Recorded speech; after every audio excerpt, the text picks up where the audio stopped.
కర్మ, అకర్మ, వికర్మ, సుకర్మ వీటి అర్థాలు ఏమిటి? వీటి ప్రత్యేకత ఏమిటి? ఇందులో ప్రత్యేకంగా చూడవలసినవి ఏమీ లేదమ్మా. కర్మ మన చేత చేయబడేటువంటిది దేన్నైనా కర్మ అంటాం.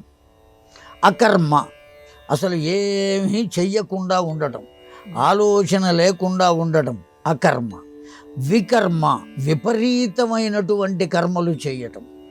సుకర్మ సత్కర్మలు చేయటం. కర్మలలో సత్కర్మలు ఉన్నాయి, దుష్కర్మలు ఉన్నాయి. ఆ దుష్కర్మలు ఏవైతే ఉన్నాయో వాటిల్నే వికర్మలు అని అంటాం. విపరీతమైన ఫలితాలను ఇస్తాయి. ఆ చేసినటువంటి వారికి ప్రయోజనం ఉండదు, ఎవరి కొరకు చేశారో వారికి ప్రయోజనం ఉండదు. శిల్పి చాలా గొప్పగా శిల్పాన్ని చెక్కాడు. అతడు ఏ శిల్పాన్ని చెక్కినా భార్యను పిలిచి ఆమెకు చూపించి ఆమె బాగున్నది అంటే తాను ఆనందపడి దాన్ని తీసుకువెళ్ళి అంగడిలో పెట్టేవాడు. అది అలవాటు. ఓ అందమైనటువంటి స్త్రీ మూర్తినిగా మలిచాడు ఒక రాతిని. చాలా చాలా అందంగా ఉన్నది ఆ శిల్పం. భార్యను పిలిచాడు.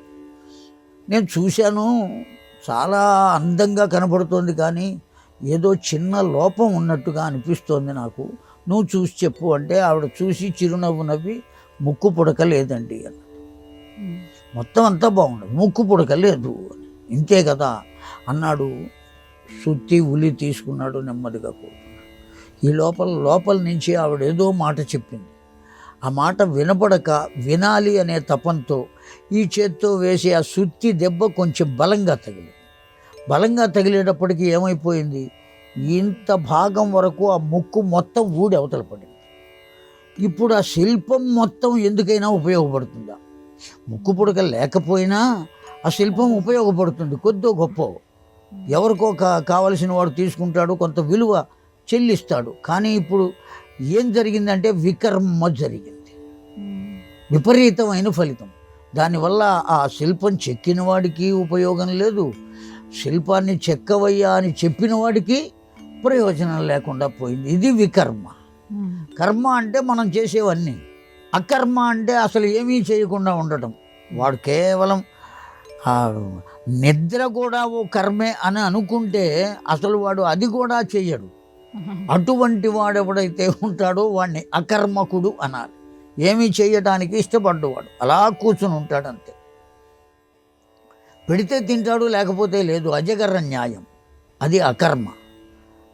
వికర్మ అంటే ఇదిగో ఇప్పుడు మనం చెప్పుకున్నది ఆ శిల్ప చరిత్ర. సుకర్మ చాలా దివ్యమైనటువంటి సత్కర్మ.